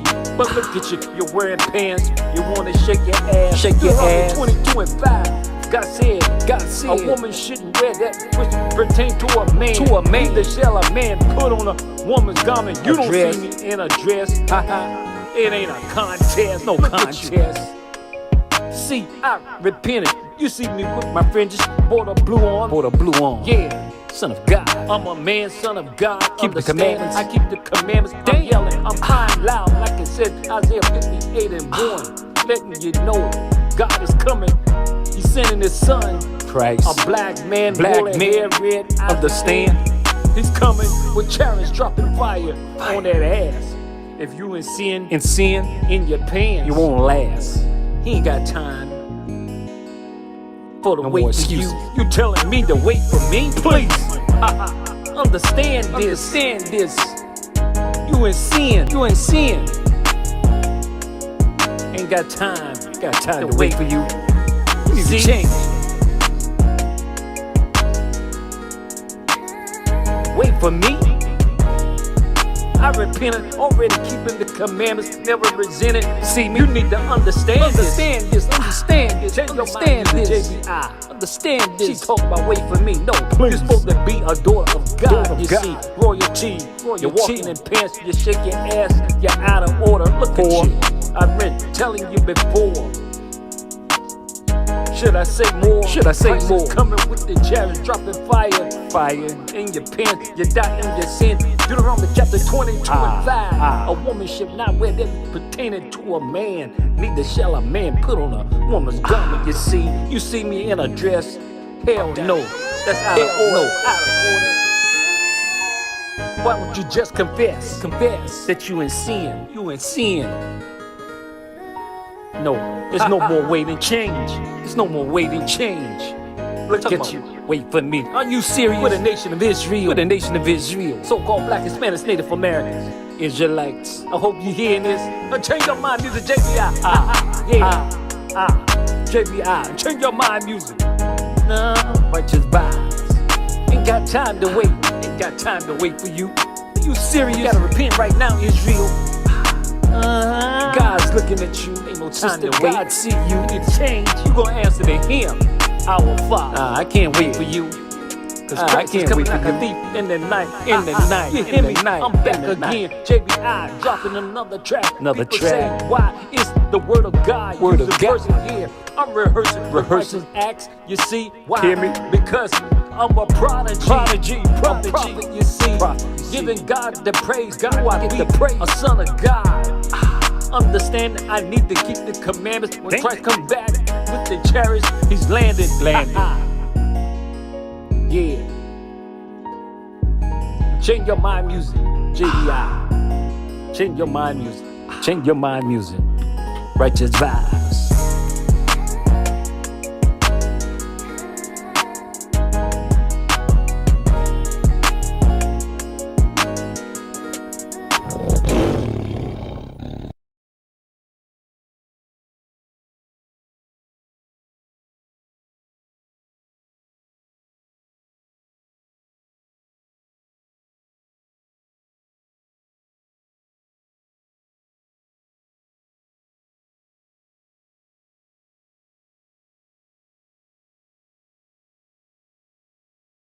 Today, ladies around the world pay a lot of money just to have structures like this.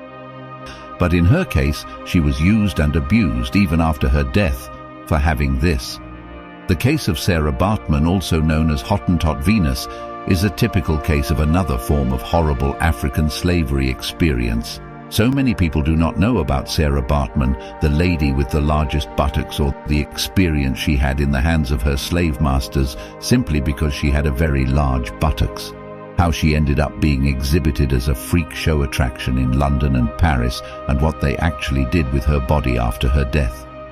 These and many more are what we are going to expose in this video. But before we proceed with the video, please, if you haven't subscribed yet and you found value in this video, kindly hit that subscribe button, give this video a thumbs up, share your opinion in the comment section below, and a big thank you to all our amazing subscribers. Please don't forget to share this video with your friends and spread the love. Your support means the world to us. Sarah was born into a family of cattle herders in 1789 at the Gamtus River in the Eastern Cape. Sarah experienced full-time hardship in life.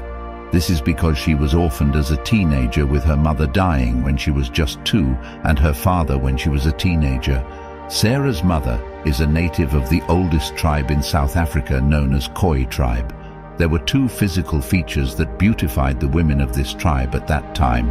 1, lighter skin tone, and 2, well-developed hips. Sarah, being a daughter to a Khoikhoi tribe woman, also possessed as a heritage from her mother a well-developed large buttocks, medically known as steatopedia.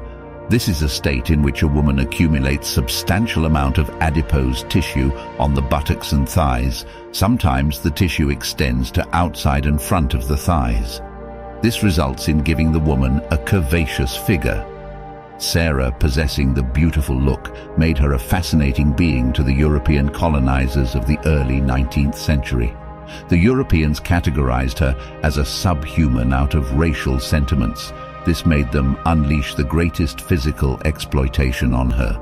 As poor as she was as an orphan, Sarah was working as a domestic worker in Cape Town in the house of a Dutch doctor and staff of Royal Navy named William Dunlop, after he purchased her from an African farmer of Khoikhoi tribe, her previous employer.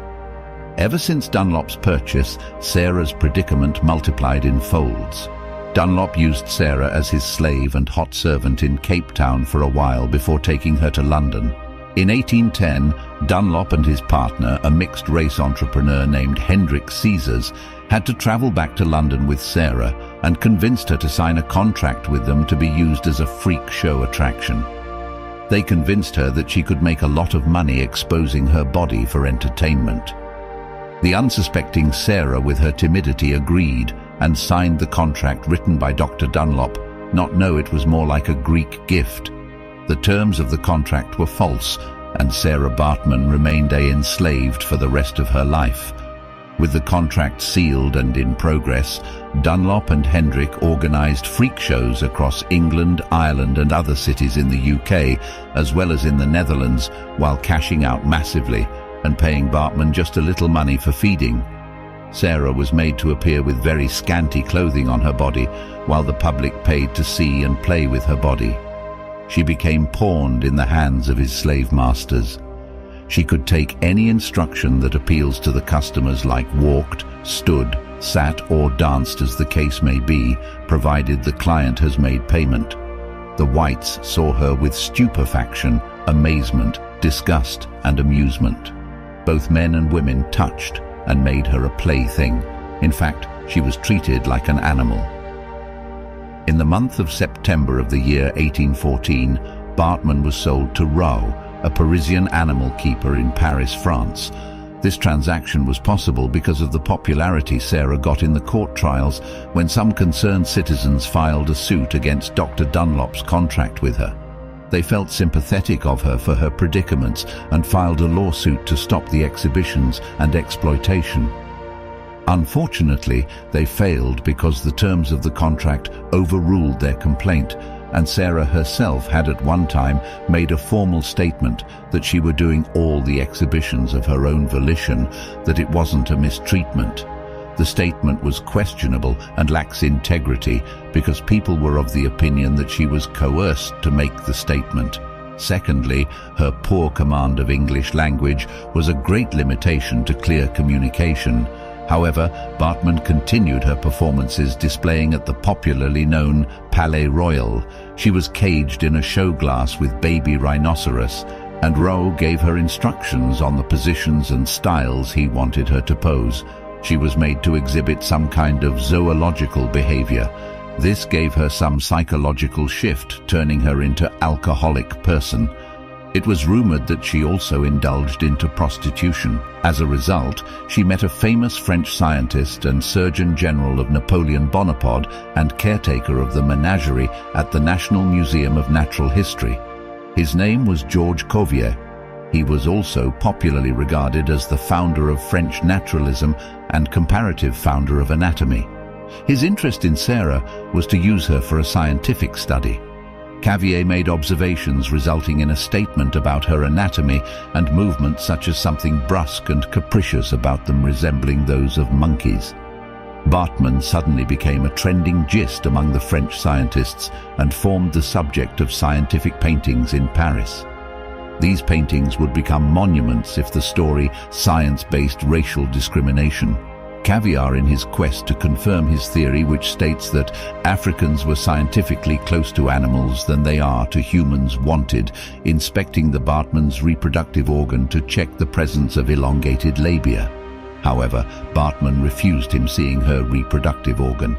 These exploitation continued until when she unfortunately gave up the ghost on the 29th of December 1815 in Paris at the age of 26. She died of pneumonia, syphilis or alcoholism, and also died in poverty. Although she was dead, Cuvier went on to dissect her body to continue with his research. In 1817, his dissected body was cast in a plaster and displayed in Paris. In his research work, he established that the blacks are perpetually inferior to the whites. In 1975, the private's brain skeleton and the plaster cast of her body were exposed to the public in Paris. Although, after several complaints, the feminists in 1970s argued that the exhibition was destructive and demeaning to women. In 1974, the remains were finally removed from the public view, and France retained ownership until in 1994, when Nelson Mandela became the president of the South Africa. He requested the French government to return Baartman's remains. The French government only agreed and returned her body in the year 2022.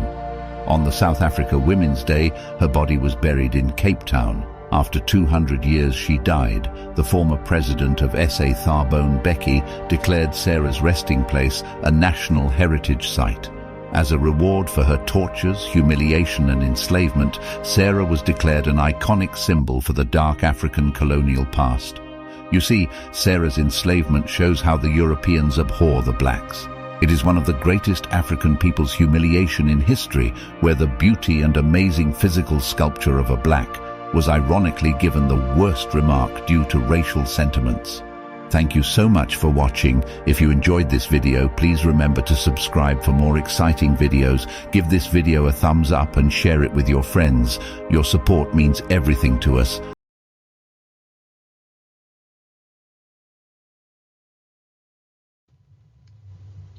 Mark chapter 10, verses 7 through 9.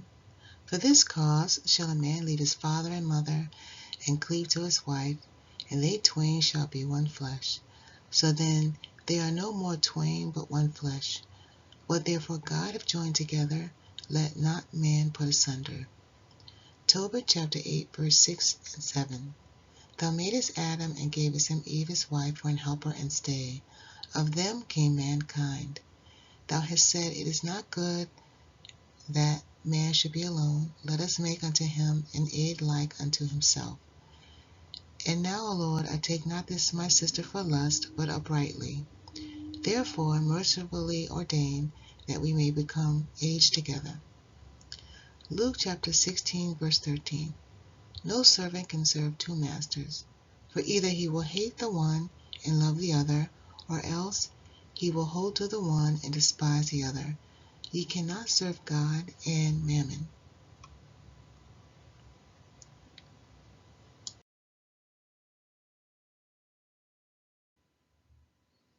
Alright, so I want to show you two videos. I'm sure many of you have already seen it already, but it's some reporters are commenting on what happened at the Essence Festival with our sisters. And so when you watch the videos, viewer discretion is advised. If you have children, just take them out of the room. But I want you to look at it and just picture, the things that they're doing. Now, if these sisters were married and they were doing these things privately for their husbands, the husbands would love it. You wouldn't hear a peep out of anybody. But just take a look at it and see all the different things that, what we learned out in the world when we're doing things like that, twerking and exposing our bodies with inappropriate clothing. We weren't dressing modestly. Just look at it and see what you think.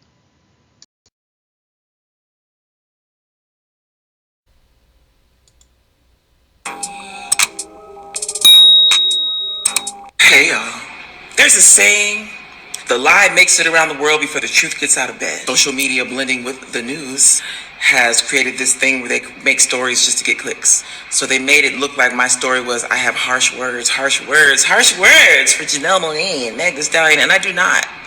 If I were addressing Janelle Monáe and Meg Thee Stallion, that would have been clear. The concept that anytime a woman says anything, even in the vicinity of another woman, she's being catty and she's fighting. And so now we got this headline about what I supposedly did. Who I was addressing were the people in the comments, explaining to them that the video in question, not Meg Thee Stallion, not Janelle, but the video in question was out of context for the Essence Festival.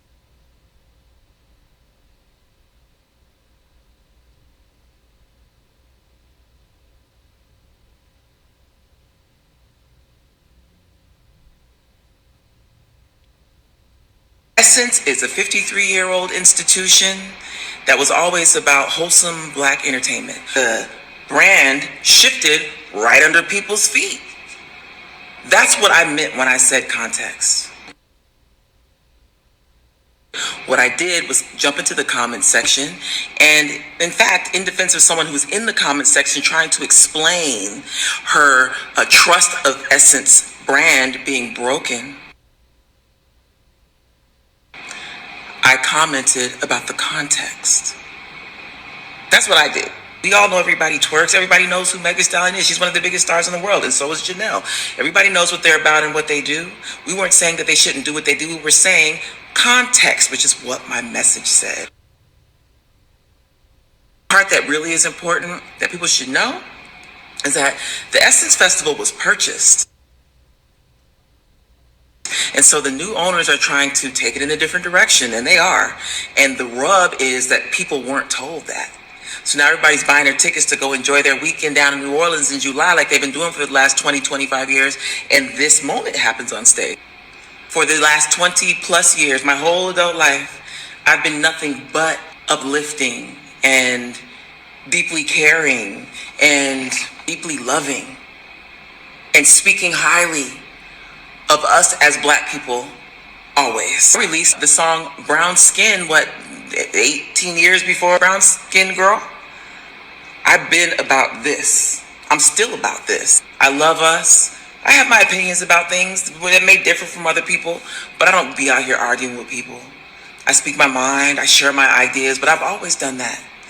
And I'm always going to.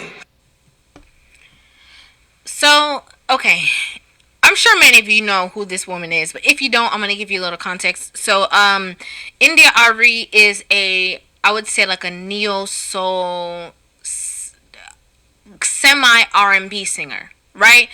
She plays the guitar. She's been around for over 20 years, as she stated. And a lot of the content of her music is very, love yourself, self-love, Black love, loving your imperfections, so it is very much in support of what a lot of women want to hear, right? So especially in this day and age, the songs that she came out with, as she said, like 18 years ago, would be the soundtrack to a lot of women's lives in the era of shaming, right? Everything is body shaming and this shaming and that shaming, and the content of her music has always been like, love yourself. Nobody can tell you not to. You're beautiful.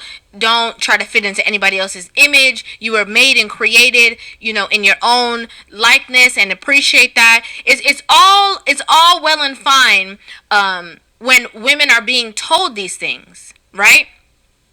However, I think that India Arie, as well as a lot of other artists or a lot of other people out there who were witnessing this entire situation unfold, they have learned that we are in an era that as soon as you say something against the sisterhood and everything that they stand for, no matter how supportive you've been, no matter how much you love them, no matter how much you genuinely care about the community, you are going to be kicked out. Okay? It don't matter if you gave 20 years to the sisterhood. It don't matter if you were standing 10 toes down at the forefront to defend, or to break barriers for the women who were coming behind you. If you say something about the things that they are doing right now, they're going to call you a hater. They're going to call you pick me, mammy. They're going to call you all the above because you are going against the grain of whatever it is that they are trying to push forth.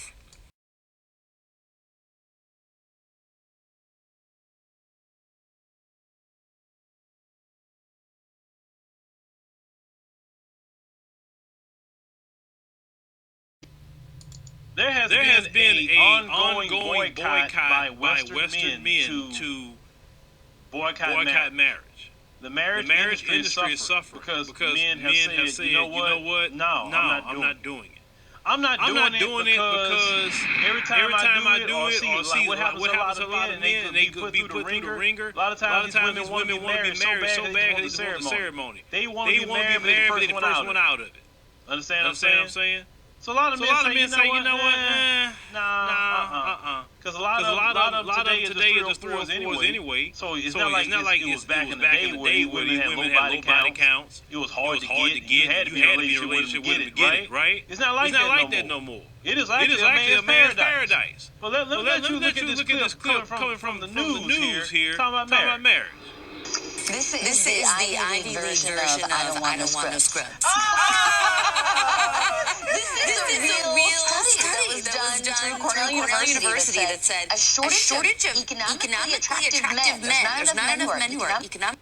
Well, why did you do air quotes? See, you notice this attitude this woman's having. And you wonder why men don't want to marry y'all behind. You wonder why? Okay. Attractive. That may be one of the reasons why marriage is on the decline. Now, marriage is at its lowest in about 150 years in America, the marriage rate. Now, what do they mean by economically unattractive? They said it's somebody who either doesn't have a bachelor's degree, so that's prospects, or a stable job making $40,000 a year or more. Well, no, that's not it at all. Y'all don't know what y'all talking about. What it is that men have seen the marriage laws is not equal and fair. How is it that this woman can get married in this country? This woman could go to the court and say, I want to divorce him, but I don't want to be with him no more. And then take half of everything this man has worked for. Let's say this man been working 20, 30 years for a particular pension or retirement. Because you just don't want to be with him anymore. And you want to be with him anymore. I'm not saying that you need to stay with a man that you don't want to be with. No. But you should not be able to say, I'm going to take half of what this man been working for the past 20, 30 years. You could just take half because you want to. You ready to leave and go jump up on some other pole somewhere and take half of that man's stuff? That's why a lot of men say, hell no, I'm not doing that. Like what's going to protect me? And what I work for, it is wrong to take half of a man's stuff. You take half of this man's everything and put child support on it and put spouse support on it. So a lot of men see that what happened to other men and like, nah, I'm good, I'm not doing it, I'm not, these side of the Western world, I'm not. No, I say if I do it, I'll do it overseas because men are actually respected overseas. They're not going to take everything from a man overseas like that. You understand? And they're predicting the single mother epidemic is going to be huge in the next 10 to 20 years. Actually, that more and more women are going to be single mothers of all communities, not just one community, all communities. Why? Because men have checked out the process. A lot of men, as well as flew out of here.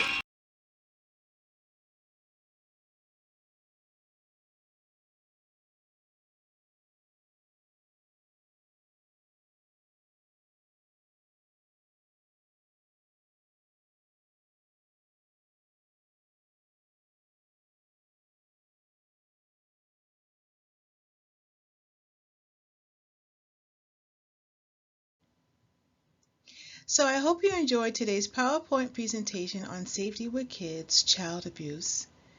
I like to say all praises to the Most High, and Christ blessed. Shalom.